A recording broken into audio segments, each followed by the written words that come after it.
Hola, bienvenidas, bienvenidos, bienvenides aquí a los 41 tropiezos de la heteronorma. Yo soy Shibón Guerrero y me da mucho gusto que estén una vez más aquí con nosotros. Y bueno, me da también mucho gusto verte, Mara, ¿cómo estás? Bien, muchas gracias. Muy contenta de compartir, debatir nuevamente aquí en este espacio. Pues sí, es un gusto verte aquí en esta cuarta temporada y a ti también, Roberto, ¿cómo estás? Bien, querida Shimon, la verdad muy contento además con el tema de hoy, porque digo, si bien a veces tocamos temas que tienen que ver con colectivos muy amplios, el de hoy también lo es y tiene que ver con nuestra universidad, así que pues nada, me da mucho gusto eso. Pues sí, ahora sí que siempre habíamos hecho capítulos que de alguna manera miran hacia afuera de la universidad, hoy será distinto, pero bueno, no me adelanto, nos vamos aquí a una cápsula para que vean un poco de qué vamos a hablar hoy. Quédense con nosotros. En el año 2021, se llevó a cabo en todas las instancias e instituciones que forman la UNAM la consulta de condiciones de igualdad de género LGBTIQ+, por parte de la Coordinación de Igualdad de Género de la Universidad y su Dirección de Políticas de Igualdad y No Discriminación. En esta encuesta participaron más de 5.500 personas de todas las escuelas, facultades, institutos y demás instancias e institutos educativos y administrativos que conforman la UNAM de manera transversal. Esta encuesta, aunque no representativa, arrojó varios datos que conforman el primer piso de referencia para la toma de acciones y la creación de políticas dentro de la universidad. Entre ellas se encuentra el mejoramiento y representatividad de los procesos burocráticos y trámites dentro de la institución. En segundo lugar, se busca la creación de espacios multigénero y espacios seguros para las diversidades sexogenéricas y las sexodisidencias dentro de la universidad, como sanitarios, vestidores, dormitorios, etc., así como la creación de puentes con el resto de la comunidad universitaria y la sensibilización a los problemas de la comunidad LGBTIQ+, así como al uso del lenguaje inclusivo. Pues bueno, ya vimos esta cápsula, ya nos dimos una idea de qué vamos a hablar hoy y toca presentar a nuestro invitado de este día. Ella se llama Rubén Hernández, Ruby Palescuates, y de hecho es la segunda persona no binaria que está en nuestro programa. Y bueno, Rubén estudió originalmente comunicación y después es maestre no en sociología, sino en algo que es como sociología y ciencia política, y actualmente es director aquí en la UNAM en la SIGU. Ahorita nos va a decir exactamente bien qué hace, pero bueno, la SIGU es la coordinación para la igualdad de género de la universidad. Es una, digamos, parte de la universidad relativamente reciente que justamente se crea para tratar de crear un entorno más amigable para mujeres y diversidades sexogenéricas, porque hay que reconocer que históricamente la universidad no sabía, por ejemplo, qué problemas tenían estos dos sectores de la comunidad que sumados probablemente son el 60% de la comunidad universitaria. Y bueno, justamente Rubén labora en la SIGU y se dedica a toda la parte de política. Rubén, bienvenido, ¿cómo estás? Hola, hola, pues qué fantasía estar aquí con ustedes. Estoy muy feliz de que me hayan invitado y pues de participar de estas discusiones de los tropiezos de la heteronorma en México. No, pues qué gusto tenerte. A ver, ¿nos podrías contar un poco qué es la SIGU y cuál es tu responsabilidad allí? Claro que sí, con mucho gusto. La Coordinación para la Igualdad de Género es una instancia administrativa de la Administración Central de la universidad que tiene como función primordial diseñar y poner en implementación políticas para la igualdad de género que se transversalicen en todas las estructuras universitarias, académicas y administrativas, en todos los sectores, académico, administrativo, estudiantil y en todas las funciones y actividades que realizamos en la universidad. Y en mi caso concreto, yo estoy a cargo de la Dirección de Políticas de Igualdad y No Discriminación, que se encarga de operar una serie de programas, proyectos y acciones, y en específico pues estoy a cargo del programa de diversidades y disidencias sexogenéricas, que tiene justo esta vocación de construir procesos diagnósticos y también procesos de incidencia dentro de la universidad para transformar desigualdades y discriminaciones estructurales que afectan a la comunidad de diversidades y disidencias sexogenéricas dentro de nuestra universidad. Rubén, ¿nos podrías contar alguna de estas acciones, por ejemplo, alguna que justamente ustedes hayan lanzado y que haya sido transversal, como lo dices, para todos los sectores de la universidad? Sí, pues en 2021 junto con un grupo asesor de especialistas donde justo Shio nos ha acompañado, también Luz, Ichea y pues colegas muy queridas y queridos que aprovecho para saludar, diseñamos una consulta que se llamó la primera consulta sobre condiciones de igualdad de género de la comunidad LGBTIQ+ de la universidad, que estuvo abierta para todas las personas de la comunidad universitaria que se reconocen como parte de las diversidades y disidencias sexogenéricas. Y bueno, este ejercicio diagnóstico fue transversal porque estuvo abierto a todos los sectores, a todas las personas que quisieran participar, y nos permitió tener pues un primer piso base de referencia y de diagnóstico para que pudiéramos en la universidad decir con un poquito más de información a qué nos referimos cuando hablamos de diversidades sexogenéricas. Y lo que hoy sabemos es que más de 5.500 personas se reconocen desde alguna posición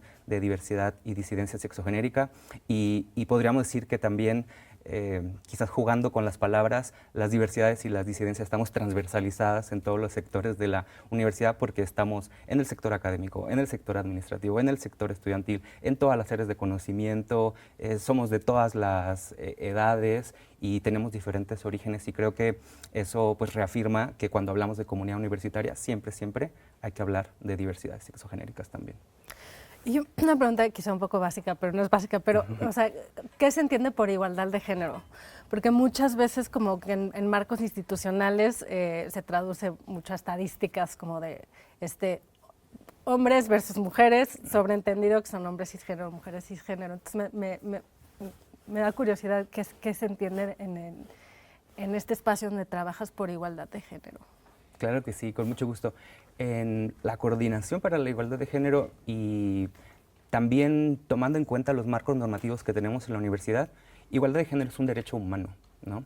Es un derecho humano que está establecido en nuestra Constitución política de los Estados Unidos mexicanos, y que mandata a que todas las personas, pero en particular las instituciones, en este caso la universidad, construyamos condiciones que nos posicionen en relación con las desigualdades estructurales, es decir, que buscamos que las personas tengan igualdad de oportunidades, que tengan igualdad de condiciones, eso es muy complicado, para que puedan aspirar también a igualdad de resultados y a igualdad de posibilidades de libre desarrollo dentro de la vida, para que no haya justo estos obstáculos estructurales como la discriminación, como la violencia, que significan interferencias para que podamos aspirar a ese horizonte, a ese escenario de la igualdad.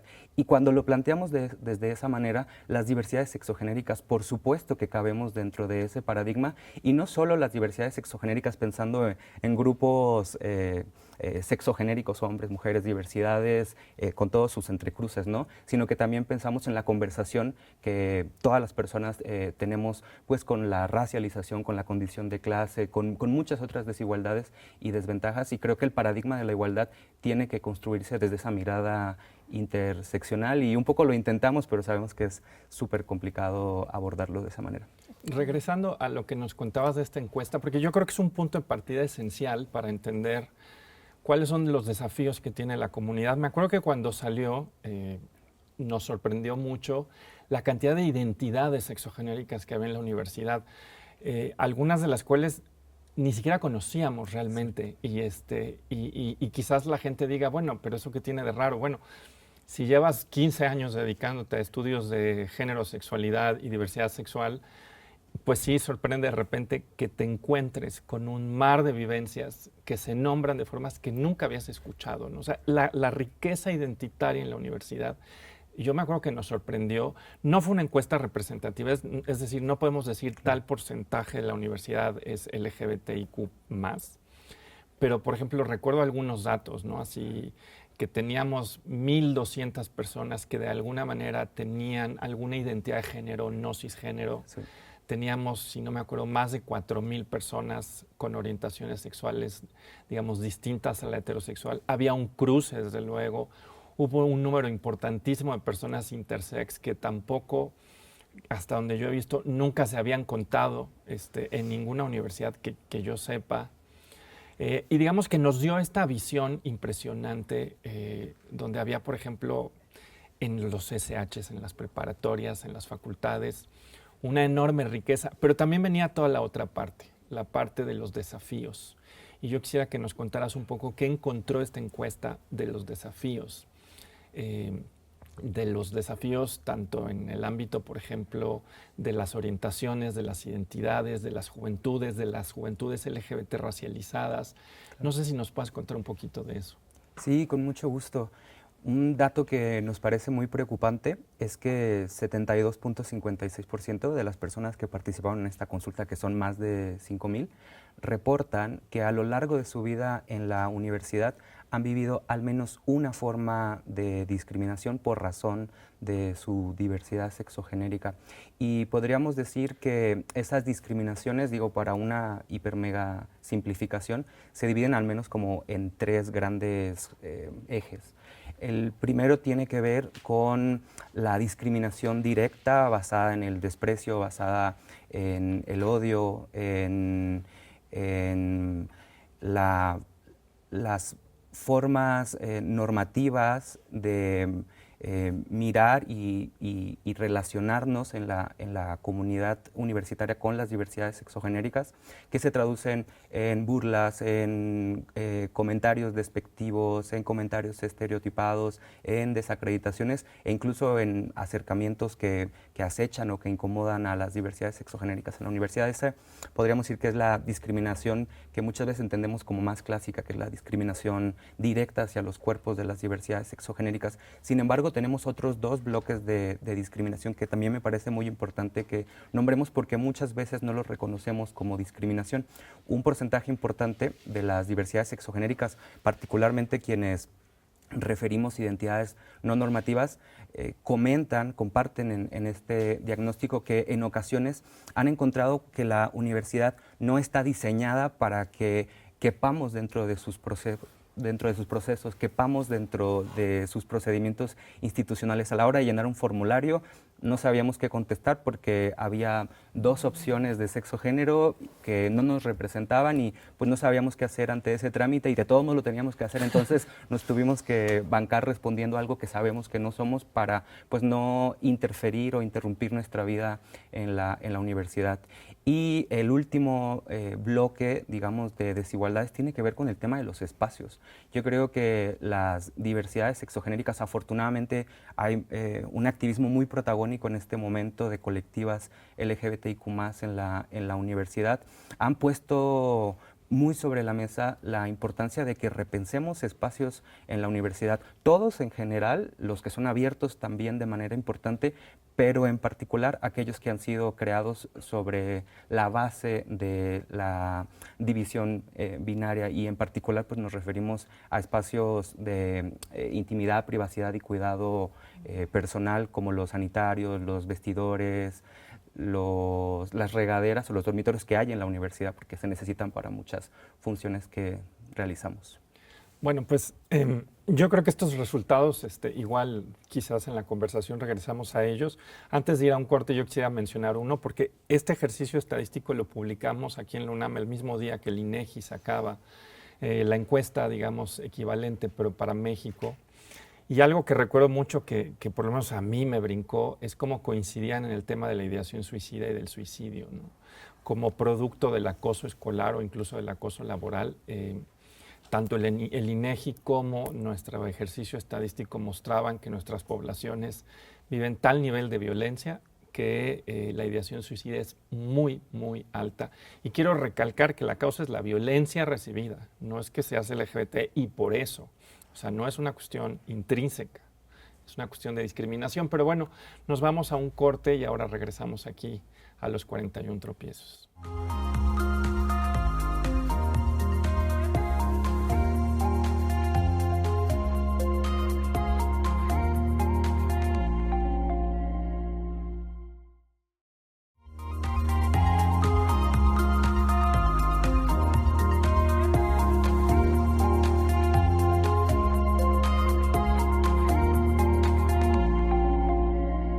Hola, bienvenidas, bienvenidos, bienvenidas aquí a los 41 tropiezos. Estamos hablando con Rubén Hernández sobre la política institucional para personas LGBT que tiene la universidad.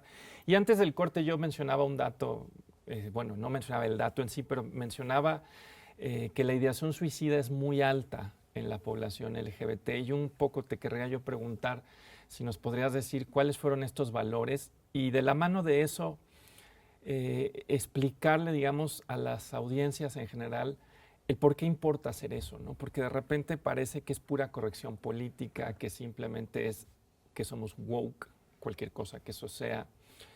Y quizás no hay una conciencia del costo que puede tener, no solo en vidas, sino otro tipo de costos. Y no sé si nos podrías hablar un poco de eso. Sí, sí, me parece una reflexión que a mí me resulta muy sensible porque si bien sabemos que la discriminación y la violencia, como tú lo dijiste, Shio, tiene un efecto directo sobre nuestras vidas y es una sanción, es una forma de disciplinamiento por romper, digamos, ciertas dimensiones del pacto con el binarismo de género, no teníamos tanta claridad sobre la fuerza que tienen esos impactos sobre la vida de las diversidades y disidencias sexogenéricas en la universidad. Más de 17% justo de las personas que participaron en esta consulta nos refirieron en algún momento haber tenido deseos de dejar de vivir como resultado de esa discriminación o violencia vivida. Más del 50% reportan haber vivido en algún momento malestar emocional y un porcentaje alto también de personas reportan haberse alejado de alguna persona, algún espacio o alguna actividad como resultado de esa misma discriminación. Y a mí lo que me hace pensar esos datos es que esa sería la evidencia suficiente que tendríamos que tomar en cuenta para entender cómo operan los mecanismos de exclusión en la universidad. Y que si bien el daño hacia las personas ya es un tema relevante que tendríamos que estar pensando porque es una violación a los derechos humanos, esa violación a los derechos humanos me parece que es doble, porque en tanto violenta nuestro derecho a no sufrir discriminación y a no sufrir violencia, también termina violentando derechos universitarios como el derecho a la educación o el derecho a trabajar en un entorno libre de discriminación.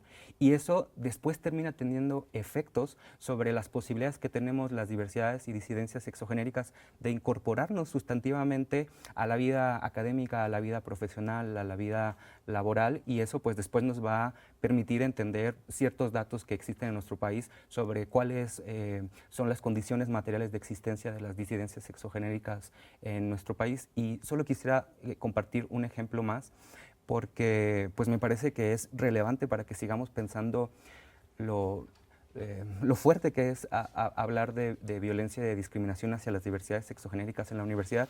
Durante la pandemia, digamos en la fase de confinamiento, me enteré del caso de una persona trans cuyos datos legales no estaban actualizados en las listas, en los registros de asistencia. Sus docentes no lo sabían, a esta persona le daba mucho temor manifestarlo, tan así que cuando le pasaban lista, por temor de responder con un nombre con el que no se identificaba, no contestaba y reprobó algunas materias, no pasó algunas materias. Y creo que ahí es cuando entendemos que la discriminación sí es como una interferencia en nuestras vidas, en nuestra calidad de vida, en nuestro bienestar, pero al mismo tiempo es un mecanismo que excluye, que obstaculiza nuestro desarrollo igualitario en la universidad y nuestras oportunidades, si tomamos en cuenta, en este caso, la vida que construimos en las universidades. Pensaba un poco en mi propia experiencia en la universidad que tiene que ver, estoy hablando de los años 90, ¿no? Recuerdo mucho a académicos que eran pues profundamente homofóbicos, profundamente transfóbicos, sumamente machistas, ¿no? En una educación que además el porcentaje de mujeres que ingresaban a una escuela de cine era minúsculo, ¿no? Digo, afortunadamente ha ido subiendo. Y bueno, muchas cosas han cambiado como desde entonces. Sin embargo, pienso que muchos de esos maestros siguen siendo maestros en la escuela en la que estoy. Es decir, hay digamos, muchas personas que siguen ahí, que siguen ejerciendo como la misma perspectiva. Y pensaba en este mapeo que hicieron, en este encontrar como a estas poblaciones, hacerlas mucho más visibles, que todo sea mucho más evidente y pensar en cómo las cosas han cambiado o cómo podemos hacer que cambien al interior de la universidad, ¿no? O sea, justamente este ejemplo que nos acabas de dar, que es muy fuerte, o sea, pienso, ¿qué hacemos para que las cosas se modifiquen, para que los comportamientos sean otros? Es decir, mostramos la evidencia y luego, ¿qué pasa con estos académicos, con estos otros estudiantes, con los administrativos, etcétera, ¿no? ¿Qué hacemos? Sí, A mí me parece que estamos en una suerte como de impas, como de cambio de paradigma, sobre todo de lo que entendemos como la legalidad dentro de la universidad. Y esto no es una invitación a que violentemos procedimientos y que no sigamos ciertas normas que son importantes en nuestra institución, sino a que pensemos que tenemos una gran deuda, y es la deuda de armonizar el lenguaje legal de nuestra universidad con el lenguaje de los derechos humanos, que no solo es legal, sino también es obligatorio.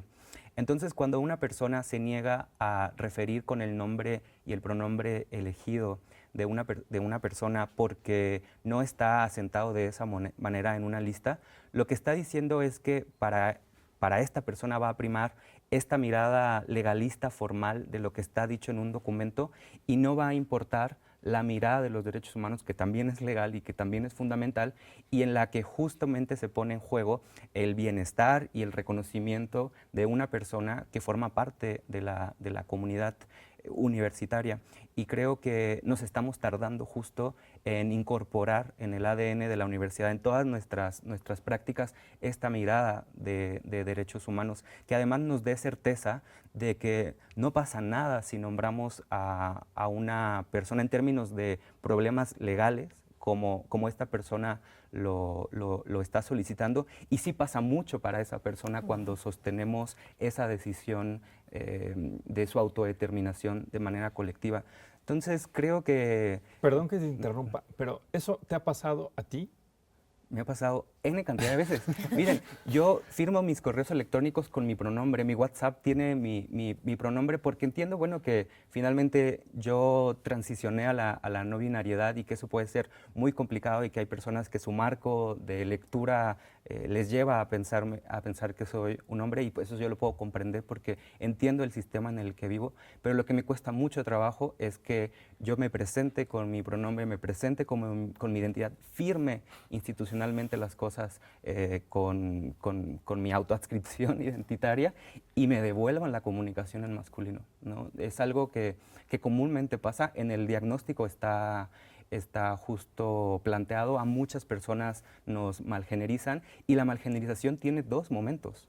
El primero es el que la persona que nos nombra no se entera, y eso en serio que lo puedo comprender. O sea, yo creo que yo me dispongo a transicionar con las personas, acompañándolas y diciéndoles pues un poco de qué va el uso de pronombres y la autodeterminación de nuestras identidades. Yo a ese camino le entro completamente, pero el que no puedo entender es el segundo paso, cuando tú a una persona ya le comunicaste cómo te autodefines, ya le comunicaste tu pronombre y lo importante que eso es en tu vida para construirte, para validarte, para hacer más transitable tu experiencia en un lugar como la universidad, y sin embargo se niega a hacerlo, planteando un poco como si fuera el derecho suyo de no nombrarte, cuando en realidad se trata del derecho nuestro que las demás personas tendrían que sostener. Entonces sí es un común denominador en mi vida y de muchas personas no binarias y trans que yo conozco en la universidad. Pero la paradoja, volviendo un poco a este ejercicio estadístico, es que la gente nos va a escuchar y va a decir, la universidad es un horror. Está lleno de cosas horribles. Una de las paradojas de la encuesta es que la percepción que tenía una gran parte de la población es que era un espacio comparativamente más amigable que otros espacios, ¿no? Entonces, el de la universidad. El de la universidad. Y esto es medio paradójico porque, en efecto, ya nos lo decía Rubén, el 75% de las personas en algún momento han sufrido un acto de discriminación, el 17% tienen ideación suicida, y creo que el 52% de las personas trans creo que en algún momento no habían podido entrar a un baño, una cosa así. Es decir, son datos muy altos, y a la vez, cuando se hace el ejercicio comparativo, la gente te decía, y dentro de todo, este es un espacio amigable, ¿no? Entonces, ¿qué nos podrías decir un poco de lo que implica el ser paradójicamente un espacio que es reconocido como amigable y, sin embargo, tener estos datos tan altos de discriminación? Sí, mi interpretación un poco es la siguiente. En comparación con otros lugares, en otros espacios donde nos desarrollamos las diversidades sexogenéricas, incluso, lamentablemente, y eso también para desromantizar el espacio de la familia nuclear y el hogar, donde se vive mucha discriminación y mucha violencia según los datos que tenemos, en comparación con todos esos territorios, con esos espacios de socialización. La universidad para muchas personas ha representado un sitio, una comunidad mucho más habitable, mucho más transitable, mucho más incluso gozosa y alegre. Y creo que este contraste entre los datos de discriminación y los datos de las personas, que son las mismas, que reconocen que la universidad ha sido amigable en sus procesos de reconocimiento, en sus procesos de transición, yo lo explico, o sea, yo lo interpreto de la siguiente manera. Puede que me equivoque, pero lo veo así.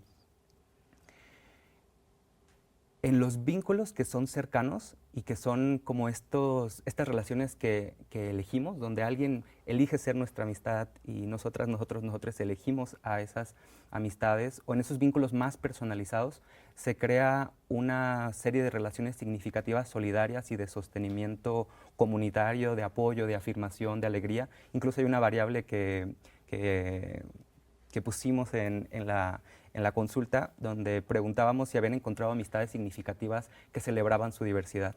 Y porcentajes altos de personas dijeron, sí tengo amistades que me celebran, sí tengo amistades que me sostienen, sí tengo amistades que me hacen que mi vida sea más llevadera, que mi vida sea más alegre y que la verdad, estando en la universidad yo me sienta mejor que en otros lugares. Y creo que donde se empiezan a presentar pues, estas experiencias de discriminación y de violencia es más bien en estas interacciones más despersonalizadas, cuando vas a un lugar donde no te conocen, cuando vas con una persona con quien tienes una relación asimétrica de poder y desde ese lugar pues trata de imponerte una manera de nombrar y de hacer las cosas. Y creo que esos contrastes son parte de la vida universitaria. Sin embargo, creo que es importante que también digamos que para muchas personas la universidad sí ha sido un espacio, no quiero sonar súper trágica, pero sí de salvación. O sea, yo no me entiendo a mí como persona, no entiendo mi transición, no entiendo digamos, lo bella que ha sido mi vida después de haber llegado a la universidad, por todos los saberes, por todas las amistades, por todas las maestras de vida, por todas las personas increíbles que me han acompañado y también por la posibilidad que yo he tenido de acompañar a otras personas. Entonces, creo que sí vivimos en esa dualidad, sí hay comunidad, sí hay vínculos hermosos, sí hay celebración, sí hay alegría, sí hay apropiación de los espacios y apropiación de los derechos y sin embargo, pues el sistema en el que vivimos sigue siendo el mismo, un sistema cis patriarcal que pues nos causa dolor de cabeza, que nos causa rabia y que queremos desmontar colectivamente con todo lo difícil que eso es. ¿Nos puedes hablar un poco más del origen de la encuesta? O sea, es decir, digo, ¿cómo la preparan? ¿Cómo la lanzan? ¿A quién se la dirigen? ¿Cómo llegan a esa población a la que querían llegar? Fue una estrategia. Las diversidades y las disidencias exogenéricas existimos en la universidad, yo creo que podemos decir que desde siempre, con más o menos condiciones de podernos enunciar abiertamente y con más o menos represalias de lo que eso signifique. Y creo que no partíamos del supuesto de comprobar la hipótesis de si existimos o no existimos. Como que ontológicamente eso lo teníamos resuelto y más bien era una propuesta o un instrumento, una herramienta de carácter político, ¿no? Que permitiera que fueran las propias diversidades y disidencias sexogenéricas de la universidad las que se apropiaran de esa herramienta para que pudieran decir lo que quisieran decir. Hace rato cuando Shio recuperaba esta idea de la multiplicidad de posiciones de enunciación y de autodefinición de las diversidades en la universidad, pues lo que pasó es que cada persona fue la que eligió cómo se autorrefería, cómo se autoidentificaba y podía escoger todas las posibilidades que estaban ahí enunciadas en la consulta o incluso podrían agregar alguna otra forma de enunciación. Entonces, me parece que la idea de la consulta era justo que las personas pudieran ocupar este espacio institucional para nombrarse, para enunciarse, para contarnos también qué discriminaciones han vivido, también qué experiencias significativas han construido en la universidad y que ese pulso pues, nos permitiera diseñar políticas institucionales a la medida de esas problemáticas, a la medida de esas realidades y que una vez publicados los resultados de esta consulta que hicimos de conocimiento público en junio del año pasado, justo como decía Shio, el mismo día que INEGI lanzó sus resultados, yo creo que una vez llevado a cabo este acto discursivo, este acto de enunciación, creo que no hay manera para que en la universidad alguien pueda decir que las diversidades no existimos, que no somos parte de la universidad, o que, y creo que la consecuencia siguiente es que el diseño de cualquier tipo de política, no solo las de igualdad de género, tendría que estar pensada a la luz del reconocimiento de que existimos en la universidad y que esa existencia implica pues ciertas miradas y mecanismos particulares que se tienen que ajustar y adaptar en nuestra vida, porque si no entonces seguimos moviéndonos a partir del androcentrismo, de la cis heteronorma o de estas reglas que se presentan como generales cuando en realidad no lo son. Tan así que las disidencias pues no cabemos en ellas, o si cabemos es como resultado de una presión muy forzada para pues poder continuar nuestra vida en la universidad. Pero digamos, el impacto de la encuesta llegó a otras escuelas, facultades, bla, bla, bla, de la universidad, que la leyeron y dijeron, podemos implementar determinadas acciones, estrategias, proyectos en torno a esa encuesta. Ahí vas a tener que aguantar la respuesta porque tenemos que hacer una pausa, pero regresando a esta pausa nos conteste esa pregunta y bueno, no se vayan, quédense aquí con nosotros en los 41 tropiezos de la heteronorma.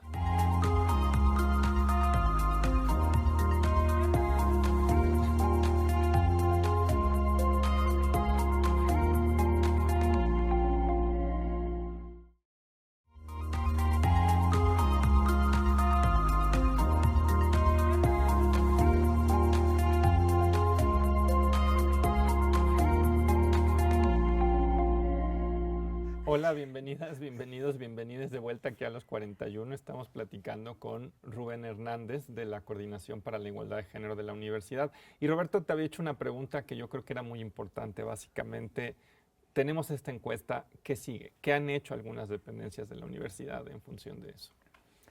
Sí, pues me parece una pregunta muy importante porque en efecto la idea es que este instrumento acompañe el diseño de políticas institucionales dentro de las comunidades y si me lo permiten, yo les diría que incluso identifico una suerte de desborde de esa intención desde el punto de vista institucional porque creo que algunos de los grupos que más se han apropiado de los resultados de la consulta han sido las colectivas de diversidades y disidencias sexogenéricas, porque eso les ha permitido enunciar con datos ciertas problemáticas que luego cuando se cuentan a título personal parece que son tan particulares que no se comparten con otras personas. Y creo que eso es lo importante de tomar como herramientas políticas a los diagnósticos.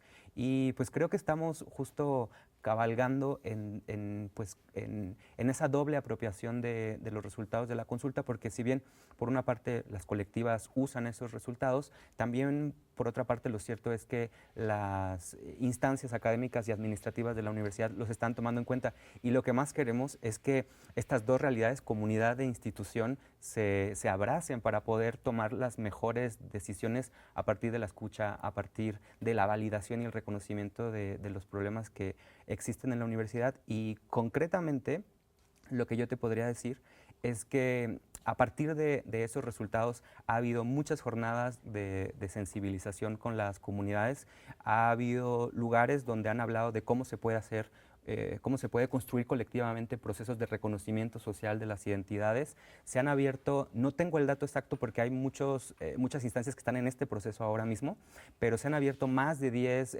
baños y espacios de intimidad multigénero que justo responden a estos resultados que encontramos respecto a la exclusión en espacios de privacidad y de intimidad a diversidades sexogenéricas. Incluso se han hecho simposios grandes.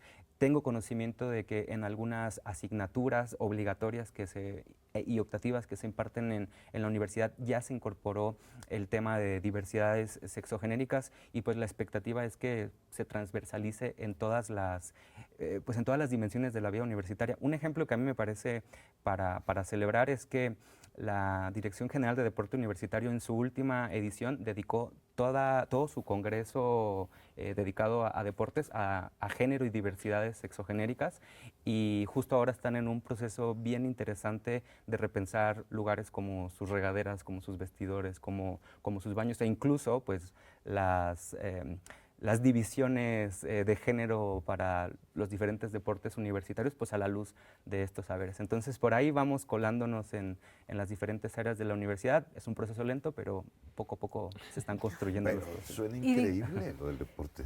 Y digamos, ¿en dónde encuentran mayor resistencia dentro de la UNAM?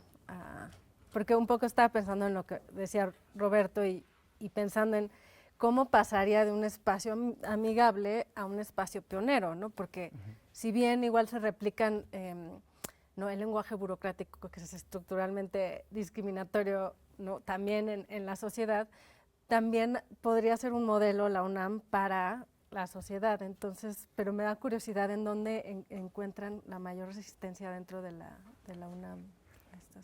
Sí, mira, pues tomando en cuenta los datos de la consulta, algo que identificamos que nos reportan las diversidades sexogenéricas es que mientras más asimetría formal de poder hay en las relaciones, más se puede entender que hay algunas resistencias y dificultades para, vamos a decirle, para dar cumplimiento al marco de los derechos humanos que tiene que ver con nuestras vidas, ¿no?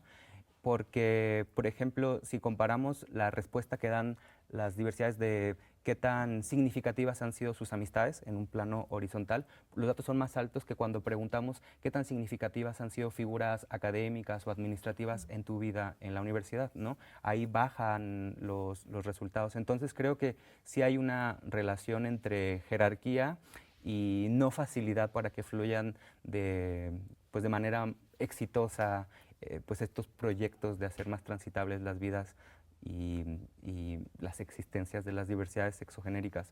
Eso creo que es algo que podría decirte. Y el otro punto tiene que ver con, pues justo con este lenguaje a veces muy formalista del deber ser en la universidad, que le rinde culto a las tradiciones burocráticas de cómo se han hecho las cosas en la universidad, que yo entiendo que tienen una razón de ser, pero que terminan por borrar la realidad, ¿no? Terminan por no ver a una persona que se encarna, se enuncia, se nombra, se presenta con una particularidad, con una manera de ser como cualquier persona en el mundo, pues todas las personas somos particularidades, pero que un instrumento burocrático o una norma no puede ver, no puede hacer inteligible, y en tanto no lo puede hacer, pues termina obligándola a que se ajuste a la norma burocrática, como lo dije en el caso de las listas. Y muchas veces ni siquiera es porque las personas sean terriblemente malas ni terriblemente intencionadas en causar dolor o en violentar a las personas,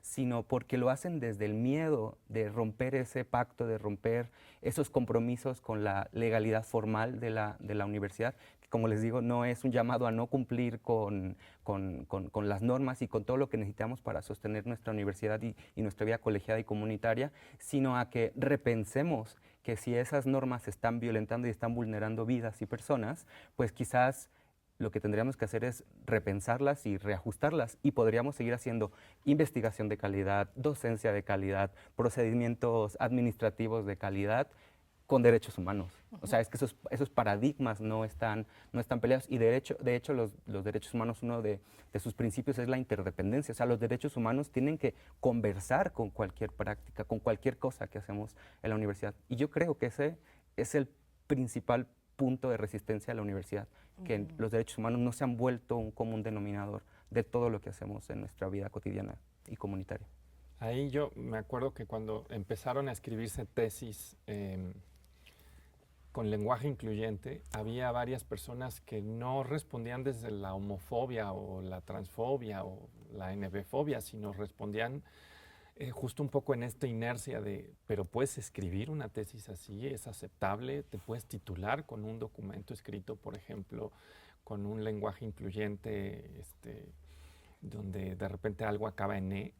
Y yo recuerdo que generó ciertas resistencias, ¿no? Entonces esto que dices un poco, sí creo que hay resistencias que son más bien inerciales, pero ¿Y si creo existen, Shimon? Nomás, las tesis, claro, sí, tenemos ya varias tesis.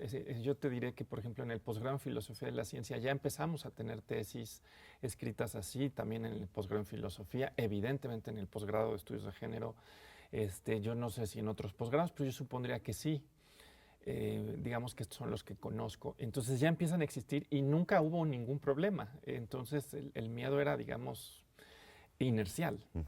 Pero bueno, la pregunta era, porque si bien hay estas resistencias inerciales, algo que nos pasa aquí en este programa, y supongo que a ustedes también, es que te dicen la UNAM está haciendo ideología de género.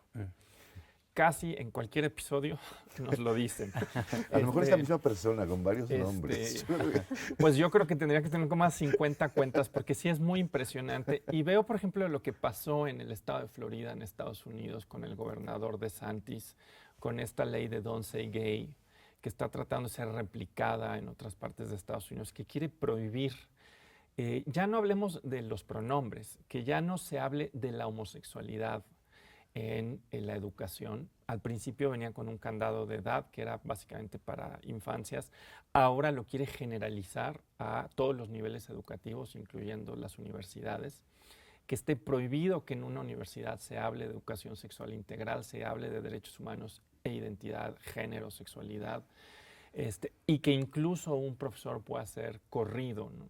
Si lo hace un profesor, profesora, profesore. Y llevado, digamos, al extremo, estamos viendo, por ejemplo, ahora gente que también te dice que las universidades y las escuelas tendrían que reportarle a los padres, a las madres, si su hijo es parte de la comunidad LGBT, incluso si el hijo o la hija no se sienten listos para eso, ¿no?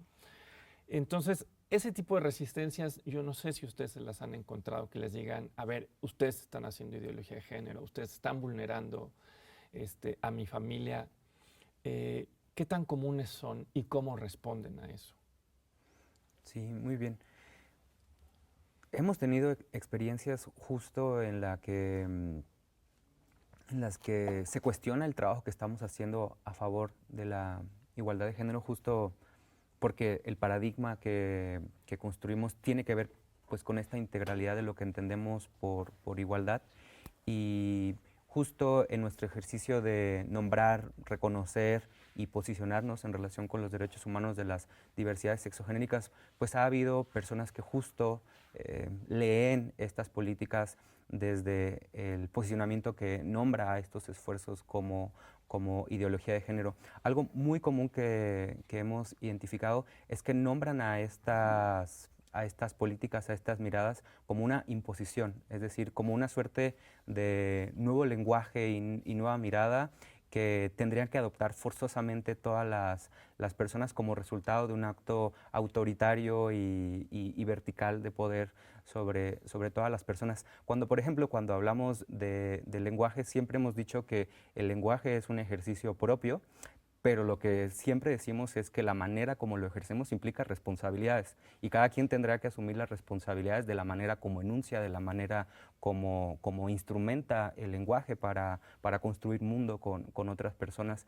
Y finalmente, pues nos parece que lo que también resuelve esta problemática es que en nuestro caso la universidad reconoce a la igualdad como un derecho humano y se trata pues de un paradigma de convivencia, de un paradigma de cómo queremos que se construyan las vidas y cómo queremos que se construyan las oportunidades al interior de nuestra comunidad. Pero bueno, esas lecturas están colocadas ahí, están planteadas ahí. Otra cosa que nos ha pasado es que justo cuando hablamos de diversidades sexogenéricas, hay muchas personas que tienden a plantear que eso se trata de un asunto de carácter privado, que eso se trata de algo que no tendría por qué hablarse dentro de la universidad, que es algo que tendría que ser parte de la vida personal de cada subjetividad y que no tendría por qué venir a las conversaciones de la universidad. No sé si se acuerdan por ahí de 2019, 2018, una vez la universidad en su cuenta de Facebook puso un fondo de pantalla con la bandera del arco iris en junio y el número de comentarios de gente herida, molesta, indignada porque se puso ese fondo de pantalla, además con argumentos como el escudo de la universidad no se puede modificar cuando pues hay todo un reglamento para el uso de las insignias universitarias, pero cuando este uso en una cuenta oficial de la universidad, pues muchas veces se le pone un fondo con solidaridad con otros momentos de la historia de nuestro país o para celebrar alguna particularidad de la universidad. Y esos cambios en los usos del logotipo no causan la molestia como la que causó la bandera del arco iris. Y entonces parece ser que hay un grupo de personas que encuentran como una especie de cortocircuito cuando comunidad universitaria significa comunidad LGBTI más a la vez, como que consideran que son mutuamente excluyentes esas dos comunidades y pues nuestro punto de partida es que no, que somos una circunferencia que intersecta y hay un buen número, al menos 5,000 personas que somos tanto comunidad universitaria como comunidad LGBTIQ más. Bueno, y 5,000 que contestaron la encuesta. Es un dato conservador, sí. Por supuesto, digamos, seguro es muchísimo más amplio. A mí, supongo que buena parte de esta encuesta la contestaron estudiantes, gente joven, que digamos un poco el lugar común dice que ahí está un poco la esperanza de la transformación y de la modificación de ciertos patrones de comportamiento, de ciertas conductas, en fin. Y pensaba, ahora, ¿qué está haciendo la coordinación? Pues, ¿no? O sea, ¿qué está haciendo la coordinación con esta población específicamente? O sea, digo, ¿dónde estás ahora trabajando? Digamos, ¿cuáles son las acciones que están haciendo en este momento? Sí, en efecto, más del 80% de las personas que participaron en la consulta son integrantes del sector estudiantil y pues en ese sentido también la mayoría de las personas que participaron tienen menos de 30 años. Sin embargo, creo que sí es bien importante y lo que a mí me parece. Sí, hay gente de hasta 14, 15 años que participaron en la consulta, ¿no? Por los diferentes niveles de educación que hay en la universidad.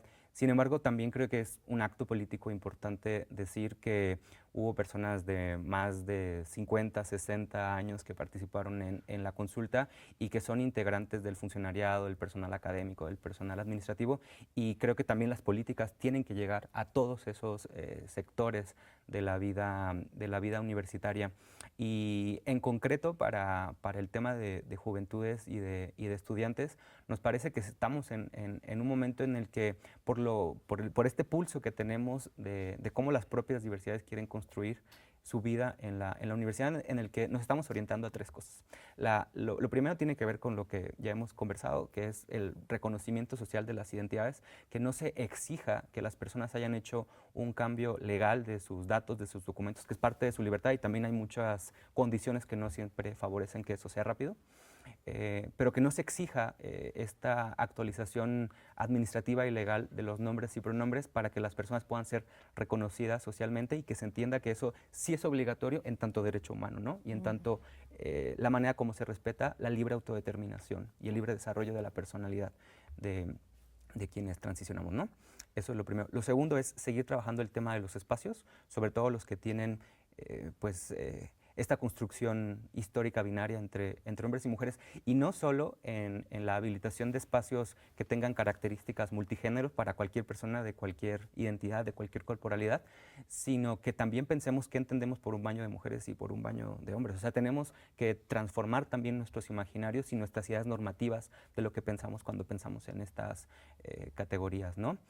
Y por último, en lo que estamos trabajando mucho es en puentear, en crear vínculos estratégicos entre diversidades sexogenéricas y toda la comunidad universitaria, es decir, que toda la gente, que todas las personas que somos parte de la universidad nos impliquemos en la transformación de los derechos humanos de las diversidades sexogenéricas. Es un trabajo relacional, es decir, aun cuando las diversidades sexogenéricas construyamos un activismo y un posicionamiento firme, enérgico, amoroso, comunitario, necesitamos que la comunidad universitaria en su conjunto transicione, se transforme, y por eso también estamos buscando la manera de que todo lo que hacemos, de que todo lo que hablamos y de que todo el trabajo que hacemos en materia de diversidades también llegue a personas vamos a decir, heterosis. Hay muchas que son súper aliadas y que son lo máximo en nuestras vidas, en nuestra convivencia, pero hay otras con las que desafortunadamente no hemos logrado crear lenguajes comunes y proyectos de mutuo acompañamiento. Ahí vamos a tener que quedarnos porque ya nos convertimos en calabaza, ya se nos acabó el tiempo. Pero bueno, antes de despedirnos, simplemente a quien le interese consultar esta consulta, vaya, está disponible en la página de la Coordinación para la Igualdad de Género de la universidad. También emite de vez en cuando una cosa que se llama la boletina, por si les interesa saber qué está haciendo la SIGU.